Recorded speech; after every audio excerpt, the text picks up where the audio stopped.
ಅಬಕಾರಿ ಇಲಾಖೆಯಲ್ಲಿ ಹಗರಣ ಆಗಿದೆ ಅಂತ ಹೇಳಿ ಆರೋಪಿಸಿ ಸಚಿವರು ರಾಜೀನಾಮೆಯನ್ನು ಕೊಡಬೇಕು ಅಂತ ಹೇಳಿ ಒತ್ತಾಯಿಸಿ ನಿನ್ನೆ ಬಿಜೆಪಿ ಮತ್ತೆ ಜೆಡಿಎಸ್ ನಾಯಕರುಗಳು ಅಹೋರಾತ್ರಿ ಧರಣಿಯನ್ನ ಮಾಡಿರ್ತಕ್ಕಂಥದ್ದು.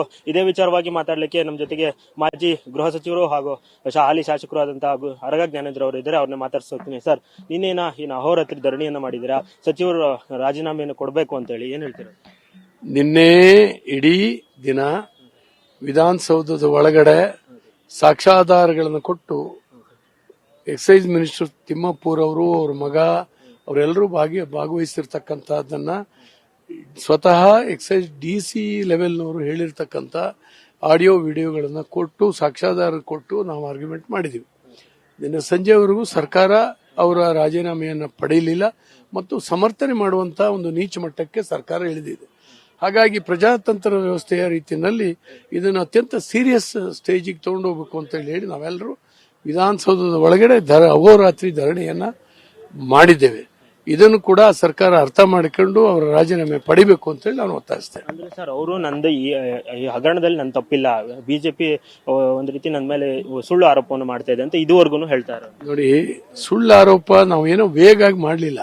ಸಾಕ್ಷ್ಯಾಧಾರಗಳಿದ್ದಾವಲ್ಲ, ಅವ್ರ ಧ್ವನಿ ಇದೆ, ಅವ್ರು ಮಾತಾಡಿರ್ತಕ್ಕಂಥದ್ದು ಇದೆ, ಅವ್ರ ಬಗ್ಗೆ ಅಲಿಗೇಷನ್ ಮಾಡಿರ್ತಕ್ಕಂಥ ಸ್ವತಃ ಅವ್ರು ಡಿಸಿ ಹೇಳಿದ್ದಪ್ಪ. ಬೇರೆ ಒಬ್ಬ ಕಾಕಪೋಕ ಯಾರೋ ರಸ್ತೆ ಮೇಲೆ ಹೋದವನು ಹೇಳಿದ್ದಲ್ಲ. ಇವತ್ತು ಅರೆಸ್ಟ್ ಆಗಿ 25 ಲಕ್ಷ ರೂಪಾಯಿ ಸಿಕ್ಕಾಕೊಂಡಿದೆ. ಯಾರು ದುಡ್ಡು ಅದು? ಹೀಗಾಗಿ ಒಂಥರ ಬೆತ್ತಲಾಗಿ ನಿಂತ್ಕೊಂಡಿದ್ದಾರೆ ಇವರು.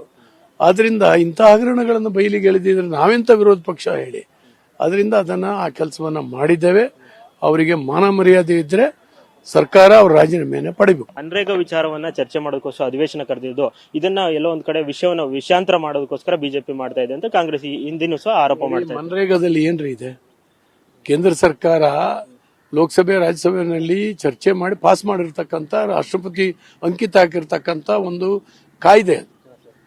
ಹಾಗಾಗಿ ಅದರಲ್ಲಿ ಏನಿದೆ ಚರ್ಚೆ? ಇವರು ಜನರ ಮನಸ್ಸನ್ನ ಬೇರೆ ಕಡೆ ತಮ್ಮ ಭ್ರಷ್ಟಾಚಾರ ಮುಚ್ಚಿಡ್ಲಿಕ್ಕೋಸ್ಕರ, ಜನರ ಮನಸ್ಸನ್ನು ಬೇರೆ ಕಡೆ ತಿರುಗಿಸ್ಲಿಕ್ಕೋಸ್ಕರ ಅನಾವಶ್ಯಕವಾಗಿ ಅದನ್ನ ವಿಧಾನಸಭೆಯಲ್ಲಿ ನಿರ್ಣಯ ಮಂಡನೆ ಮಾಡಿದ್ದಾರೆ. ಬಿಟ್ರೆ ಇದರಿಂದ ದೇಶದಲ್ಲಿ ಏನಾಗುತ್ತೆ ಹೇಳಿ? ಬಡವರಿಗೆ ಕೂಲಿ ಕೊಡಬೇಕು ಅಂತ ಹೇಳಿ 100 ದಿನ ಇದ್ದಿತ್ತು NREGನಲ್ಲಿ. ಇವತ್ತು ಜಿರಾಮ್ಜಿ ಯೋಜನೆಯಲ್ಲಿ 125 ದಿನಗಳ ಮ್ಯಾಂಡೇಟ್ಸ್ ಅನ್ನ ಕೊಡ್ತಾ ಇದ್ದಾರೆ ಒಂದು ಕುಟುಂಬಕ್ಕೆ. 350 ರೂಪಾಯಿ ಕೂಲಿ ಇತ್ತು, 370 ರೂಪಾಯಿ ಕೊಡ್ತಾ ಇದ್ದಾರೆ. ಇದು ಬಡವರಿಗೆ ಕೊಡುವಂತ ಕೂಲಿ ಅಲ್ವಾ? ಮತ್ತು 60% ಕೇಂದ್ರ ಮತ್ತು 40% ರಾಜ್ಯ ಹಾಕಬೇಕು ಅಂತ. ಈಗ ಅದರಲ್ಲಿ ಉತ್ಪತ್ತಿ ಆಗಿರ್ತಕ್ಕಂಥ ಆಸ್ತಿ ರಾಜ್ಯಕ್ಕೆ ಸೇರುತ್ತೆ, ಕೇಂದ್ರ ತಗೊಳೋದಿಲ್ವಾ? ಹಾಗಾಗಿ 40% ಕೊಡ್ಲಿ, ಇವ್ರಿಗೆ ಜವಾಬ್ದಾರಿ ಬರಲಿ. ಸಾವಿರಾರು ಕೋಟಿ ಹಗರಣ ಆಗಿದೆ ಅದ ಮನ್ರೇಗಾದಲ್ಲಿ ಹಿಂದಿಂದ. ಈಗಾಗಲೇ CAG ರಿಪೋರ್ಟ್ಗಳು ಬಂದಿದ್ದಾವೆ. ಅಂತ ಇದನ್ನ ಹಗರಣಗಳನ್ನ ನಿಲ್ಲಿಸಬೇಕಲ್ರಿ? ಯಾರೋ ಸಾರ್ವಜನಿಕ ದುಡ್ಡನ್ನ ಇವ್ರು ಬೇಕಾಬಿಟ್ಟಿಯಾಗಿ ಉಪಯೋಗಿಸಕ್ ಬರ್ತದ? ಹಾಗೆ ಮನ್ರೇಗಾದ ಚರ್ಚೆ ಮಾಡುವಂತದ್ದು ಏನೂ ಇಲ್ಲ. ಜನರಿಗೆ ಮಂಕೂದಿ ತಳಿಯಕ್ಕೋಸ್ಕರ ಸಿದ್ದರಾಮಯ್ಯನವ್ರು ಮಾಡಿರ್ತಕ್ಕಂಥ ಒಂದು ಉಪಾಯ ಇದು. ಇದಿಷ್ಟು ಅರಗ ಜ್ಞಾನೇಂದ್ರ ಅವರ ಮಾತಾಗಿತ್ತು. ಕ್ಯಾಮರಾ ಪರ್ಸನ್ ರಾಮರಾವ್ ಜೊತೆ ಕಿರಣ್ ಕಾನ್ಮನೆ, ಕರ್ನಾಟಕ ನ್ಯೂಸ್ ಬಿಟ್, ಬೆಂಗಳೂರು.